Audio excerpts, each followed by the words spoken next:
Dumulog sa National Bureau of Investigation ang mga magulang ng grade 4 student na pumanaw matapos ang deworming activity sa kanilang paaralan sa 13 Martires, Cavite. Ayon sa mga estudyante, magpapatulong sila sa autopsy sa labi ng kanilang anak. Nagsasagawa na rin ng investigasyon ng Philippine National Police kaugnay ng insidente. Sa pahayag naman ng Department of Education kahapon, nagpaabot sila ng pakikiramay sa pamilya ng nasawing estudyante. Magbibigay raw sila ng emotional, psychological at logistical support.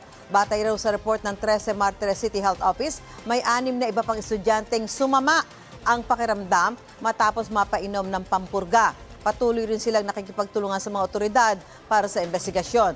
Nire-review na rin daw nila ang kanilang health and safety protocols. Paalala ng Bureau of Internal Support Services ng DepEd, kailangang may laman ng tiyan bago ipainom ang gamot na pampurga. Sa ilalim ng programa, pinahihintulutan ng mga guro na mag-administer ng pampurga sa gabay ng mga school health personnel. Trained and oriented po sila, and then binabantayan po sila of these adverse events following deworming, kaya po nakuha po natin kaagad yung report of several cases at nakapag-responde naman po yung mga health personnel dito po sa DepEd. Normally kapag magsisimula na yung feeding program, nagkakaroon na po tayo ng deworming kasi siyempre pag nag-feeding tayo, kailangang malinis doon sa mga worms.